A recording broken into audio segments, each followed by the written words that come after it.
ఓం శ్రీ మహాగణాధిపతయే నమః. ఓం శ్రీ కార్తీక దామోదరాయ నమః. అందరికీ నమస్కారం అండి. కార్తీక పురాణంలోని 4వ రోజు పారాయణకు అందరికీ స్వాగతం. ఈ భాగంలో వశిష్ఠుల వారు ముఖ్యంగా 2 విశేషాంశాలను తెలియజేశారు. వాటిలో మొదటిది పుష్పార్చన, ఫలదాన, దీప విధి విశేషాలు. రెండవది అజామీలోపాఖ్యానము. ఇక మనం కథలోకి ప్రవేశిద్దాం. వశిష్ఠుల వారు కార్తీక మహాత్మ్యాన్ని మళ్ళీ ఈ విధంగా చెప్పడం ప్రారంభించారు. ఓ జనక మహారాజా, కల్మషఘ్నమైన ఈ కార్తీక మాసంలో కమలనాభుడైన శ్రీహరిని కమలాలచే పూజించటం వలన కమలవాసి అయిన లక్ష్మీదేవి ఆ భక్తుల ఇంట స్థిర నివాసం ఏర్పరచుకుంటుంది. తులసి దళాలతో కానీ, జాజి పువ్వులతో కానీ, మారేడు దళాలతో కానీ పూజించేవారు తిరిగి ఈ భూమిపై జన్మింపరు. ఎవరైతే ఈ కార్తీక మాసంలో భక్తియుతులై పండ్లను దానం చేస్తారో వారి పాపాలు సూర్యోదయానికి చీకట్ల వలె చెదిరిపోతాయి. ఉసిరి చెట్టు కింద విష్ణువును ఉసిరికాయలతో పూజించే వారిని తేరిపారా చూడడానికి యమునికి కూడా శక్తి చాలదు. కార్తీకంలో ఎవరైతే సాలగ్రామాన్ని తులసి దళాలతో పూజిస్తారో వారికి మించిన ధన్యులెవరూ ఉండరనడం అతిశయోక్తి కాదు. బ్రాహ్మణ సమేతుడై ఉసిరి చెట్టు ఉన్న తోటలో వనభోజనం చేసేవారి మహాపాతకాలు సైతం మట్టి కలిసిపోతాయి. బ్రాహ్మణ సమేతుడై ఉసిరి చెట్టు కింద సాలగ్రామ పూజ చేసేవారు వైకుంఠాన్ని పొంది విష్ణువు వలె ఆనందిస్తారు. ఎవరైతే కార్తీక మాసంలో విష్ణు ఆలయంలో మామిడాకుల తోరణం కడతారో వాళ్ళు పరమపదాన్ని పొందుతారు. పువ్వులతో కానీ, అరటి స్తంభాలతో కానీ మండపాలు కట్టిన వాళ్ళు వైకుంఠంలో విష్ణు సామీప్యాన్ని పొందుతారు. ఒక్కసారైనా శ్రీహరికి సాష్టాంగ దండ ప్రణామం చేసిన వాళ్ళు అశ్వమేధ పుణ్యవంతులు అవుతారు. విష్ణువునికి ఎదురుగా జప, హోమ, దేవతార్చనలు చేసేవాళ్ళు పితరులతో సహా వైకుంఠానికి వెళ్ళి సుఖిస్తారు. స్నానమును చేసి తడిబట్టతో నున్నవాడికి పొడిబట్టను దానం చేసినవాడు 10,000 అశ్వమేధాల ఫలాన్ని పొందుతాడు. ఆలయ శిఖరంపై ధ్వజారోహణము చేసిన వారి పాపాలు గాలికి పుష్పరాగం వలె ఎగిరిపోతాయి. నల్లని లేదా తెల్లని అవిసిపూలతో హరిపూజన చేసిన వారికి 10,000 యజ్ఞాల ఫలితం ప్రాప్తిస్తుంది. కార్తీక మాసం నందు ఏ స్త్రీ అయితే బృందావనాన గోమయంతో అలికి పంచరంగులతోనూ శంఖ, పద్మ, స్వస్తికాది రంగవల్లులను తీర్చిదిద్దుతుందో ఆమె విష్ణువుకు ప్రియురాలవుతుంది. విష్ణు సన్నిధిలో నందాదీపాన్ని అర్పించడం వలన కలిగే పుణ్యాన్ని 1000 నోళ్ల ఆదిశేషుడైనా పొగడలేడు. ఈ కార్తీక మాసంలో శివుడిని జిల్లేడు పూలతో పూజించినవాడు దీర్ఘాయువై అంత్యాన మోక్షాన్ని పొందుతాడు. విష్ణువాలయంలో మండపాన్ని అలంకరించిన వారు హరిమందిరంలో చిరస్థాయిగా ఉంటారు. హరిని మల్లెపువ్వులతో పూజించిన వారి పాపాలు సర్వనాశనమైపోతాయి. తులసి గంధంతో సాలగ్రామ పూజన చేసిన వారు వైకుంఠాన్ని పొందుతారు. విష్ణు సన్నిధిలో నాట్యం చేసిన వారి యొక్క పూర్వ సంచిత పాపాలన్నీ కూడా నాశనమైపోతాయి. భక్తియుతులై అన్నదానం చేసేవారి పాపాలు గాలికి మంచు తొనకల్లాగా ఎగిరిపోతాయి. ప్రత్యేకించి కార్తీక మాసంలో నువ్వుల దానము, మహానదీ స్నానము, బ్రహ్మపత్ర భోజనము, అన్నదానము ఈ 4 ఆచరించడం ధర్మంగా చెప్పబడుతూ ఉంది. స్నానదానాదులు ఆచరింపని వారు, లోభ్యై యథాశక్తి చేయనివారు 100 జన్మలు సునకాలుగా పుట్టి కడపటికి చండాలయునిని జన్మిస్తారు అని చెప్పబడింది. కార్తీక వ్రత శూన్యులు మరుజన్మలో గాడిదలుగా పుట్టి తదుపరి 100 పుట్టుకలు సునకయుని నుంచి జన్మిస్తారు. కార్తీక మాసంలో శ్రీహరిని కదంబ పుష్పాలతో పూజించిన వారు సూర్యమండలాన్ని భేదించుకొని స్వర్గానికి వెళతారు. పద్మాలతో పూజించిన వారు చిరకాలము సూర్యమండలంలోనే నివసిస్తారు. ఓ జనక మహారాజా, కార్తీక మాసంలో ఎవరైతే అవిస పువ్వుల మాలను తాము ధరించి తదుపరి అవిస పువ్వుల మాలికతో శ్రీహరిని పూజిస్తారో వారు స్వర్గాధిపతులవుతారు. మాల్యములు, తులసి దళాలతో విష్ణువును పూజించే వనితలు వైకుంఠాన్ని తప్పక పొందుతారు. ఇంకొక సూక్ష్మాన్ని చెప్తాను, వినండి. అశక్తులైన వాళ్ళు కార్తీక మాసంలో ఆదివారం నాడు కానీ, లేదా శుక్ల పాడ్యమి నాడు కానీ, పూర్ణిమ నాడు కానీ, అమావాస్య నాడు కానీ సంకల్పరహితంగా ప్రాతస్నానం ఆచరించడం వలన కూడా ఆ మాసమంతా స్నానం చేసిన పుణ్యం లభిస్తుంది. ఈ పాటి శక్తి కూడా లేనివాళ్ళు కార్తీక మాసం నెల రోజులు ఈ సంపూర్ణ కార్తీక మహాపురాణాన్ని చదివినా వినినా కూడా స్నాన ఫలాన్ని పొందుతారు. ఇది కేవలం అశక్తులకే సుమా. మహిష, కార్తీక మాసంలో ఇతరులు వెలిగించిన దీపాలను చూసి ఆనందించేవారి పాపాలన్నీ నశించిపోతాయి. కార్తీక మాసంలో విష్ణు పూజార్థమై ఇతరులకు సహకరించేవారు స్వర్గాన్ని పొందుతారు. తాము స్వయంగా సంకల్పపూర్వకంగా విష్ణువుని పూజించేవాళ్ళు అవ్యయ పదాన్ని పొందుతారు. కార్తీక మాసంలో సాయంకాలాలలో దేవాలయాలలో శివ విష్ణు స్తోత్రాలు పఠించేవారు కొంతకాలం స్వర్గలోకంలో ఉండి అనంతరం ధ్రువలోకాన్ని పొందుతారు. ఇలా ప్రతి కార్తీక మాసంలో ఎవరైతే హరిహరులను స్మరించకుండా ఉంటారో వాళ్ళు 7 జన్మల పాటు నక్కయుని నుంచి జన్మిస్తారనడంలో ఏమాత్రం సందేహం లేదు. వశిష్ఠుడు చెప్పిందంతా విని జనకుడు ఇలా అడుగుతున్నారు. మహర్షి, మీరు చెప్పినవన్నీ వినిన తర్వాత నాకు ఒక సందేహం కలుగుతోంది. వర్ణసాంకర్యాది మహాపాపాలు చేసిన దుర్జనులు వేదత్రయోక్తాలైన ప్రాయశ్చిత్తాలను చేసుకొననిదే పరిశుద్ధులు కారు అని సమస్త ధర్మశాస్త్రాలు ఘోషిస్తున్నాయి.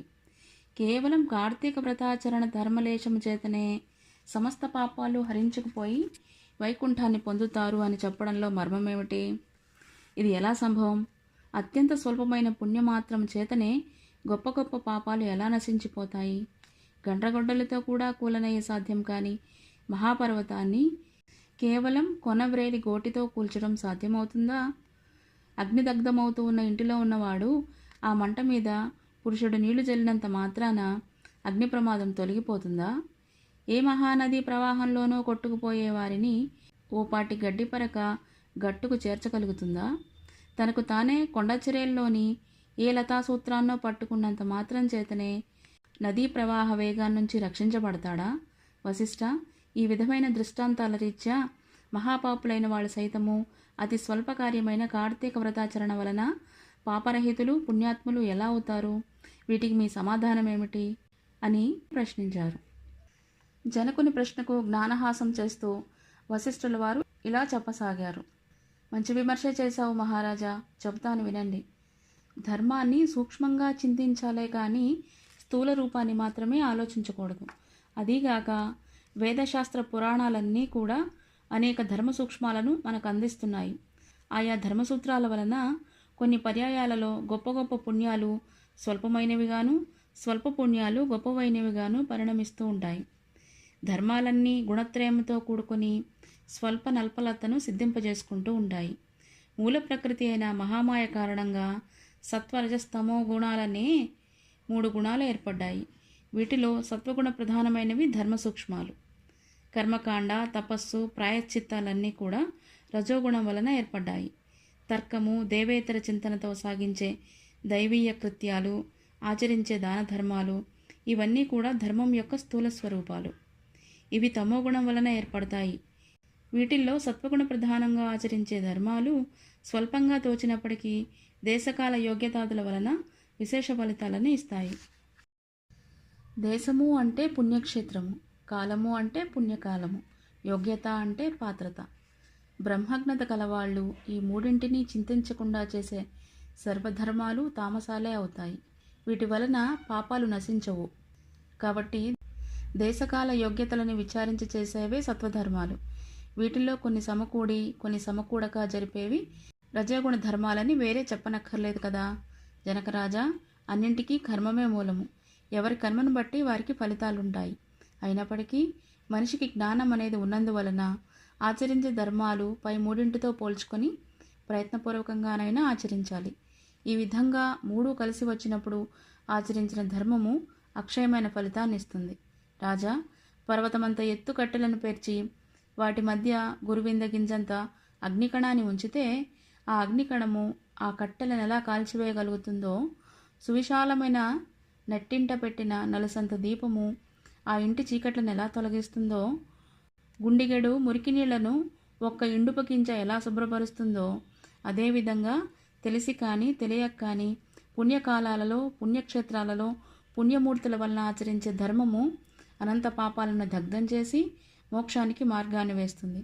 ఇందుకు ఉదాహరణగా ఒక కథ చెప్తాను వినండి అంటూ అజామీళోపాఖ్యానాన్ని చెప్పడం ప్రారంభించారు వశిష్ఠుల వారు. చాలా కాలం పూర్వం కన్యాకుబ్జం అనే క్షేత్రం నందు సార్థక నామధేయుడైన సత్వనిష్ఠుడు అనే బ్రాహ్మణునికి అజామీళుడనే కుమారుడు ఉండేవాడు. వాడు పరమ దురాచారుడు, దాసీ సాంగత్యపరుడు, హింసాప్రియుడుగా ఉండేవాడు.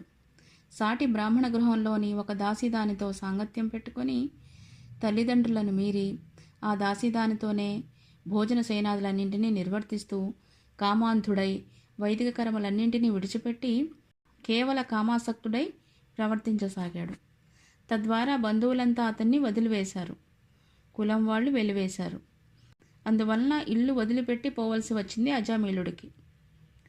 ఆ అజామీళుడు చండాల్పువాడలోని ఒకనొక దాసీదాంతో కాపురం పెట్టి కుక్కలను మృగాలను ఉచ్చులు వేసి పట్టుకునే వృత్తిలో బతికే జనాలతో లీనమై మధుమాంస సేవనా లోలుడై కాలమును గడపసాగాడు.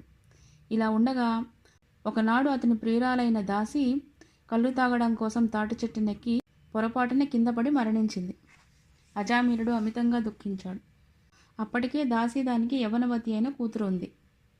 పాపాత్ముడు మహాకామాంధుడు అయిన అజామీళుడు తనకి కూతురు వరుసను కూడా తలచకుండా ఆ పిల్లనే వరించి ఆమెతోనే కామోపభోగాలను అనుభవించసాగాడు. కాముకుడైన అజామీళుడు తన కూతురి యందే అనేక మంది బిడ్డలను కన్నాడు. కానీ వాళ్ళందరూ కూడా పసికందులుగా కడతేరిపోగా చివరిగా పుట్టిన బిడ్డకు నారాయణ అని నామకరణం చేసి అత్యధిక ప్రేమతో పెంచుకోసాగాడు. తాను తింటున్నా నిద్రిస్తున్నా ఏం చేస్తున్నా సరే సతతం అతన్నే స్మరించుకుంటూ ఉండేవాడు. నారాయణ నారాయణ అంటూ పిలుచుకుంటూ తన్మయుడవుతూ ఉండేవాడు. కాలం గడిచి అజామీళుడు కాలం చేసే సమయం ఆసన్నమైంది. అతడిలోని జీవుడిని తీసుకుని పోయేందుకు గాను భయంకర రూపులైన యమదూతలు వచ్చారు. వారిని చూస్తూనే గడగడలాడిపోయిన అజామీళుడు తన ప్రాణావసాన వేళ కూడా పుత్రవాత్సల్యాన్ని విరమించుకోలేక ఎక్కడో దూరంగా స్నేహితులతో ఆటల్లో మునిగి ఉన్న కుమారుని కోసమై నారాయణ ఓ నారాయణ, తండ్రి నారాయణ అని పలుమార్లు పిలవసాగాడు. ఆ పిలుపు అతడి కొడుకు వినబడలేదు. అతను రానూ లేదు. కానీ చేరువకు వచ్చిన యమదూతలు ఆ నారాయణ నామస్మరణ విని వెనుకకు జంకారు. అదే సమయంలో అక్కడ ఆవిష్కృతులైన విష్ణుదూతలు, ఓ యమదూతలారా అడ్డు తొలగండి, ఇతడు మాచే తీసుకుని పోబడదగిన వాడే కానీ మీరు తీసుకుని వెళ్ళదగిన వాడు కాదు అని హెచ్చరించారు.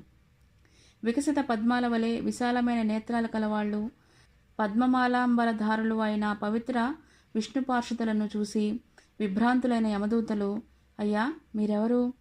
యక్ష గంధర్వ సిద్ధ చారణ కిన్నెర విద్యాధరులలో ఏ తెగకు చెందినవారు? మా ప్రభు అయిన యమధర్మరాజు మాకు విధించిన ధర్మం రీత్యా తీసుకుని వెళ్ళనున్న ఈ జీవుణ్ణి మీరెందుకు తీసుకువెళుతున్నారు అని అడుగగా విష్ణుదూతలు ఇలా చెప్పసాగారు అన్న విషయం దగ్గర ఈరోజు మన పారాయణ ముగిసినది. తదుపరి 5వ భాగంలో అజామీళుడి యొక్క పూర్తి చరిత్రను తెలుసుకుందాము. ఈ వీడియోపై మీ అమూల్యమైన అభిప్రాయాన్ని కామెంట్ రూపంలో తెలియజేయగలరు. తదుపరి వీడియో యొక్క సమాచారం మీకు అందడం కోసం ఈ ఛానల్ను సబ్స్క్రైబ్ చేసుకొని పక్కనే ఉన్న బెల్ ఐకాన్ను యాక్టివేట్ చేసుకోగలరు. అందరికీ ధన్యవాదాలు.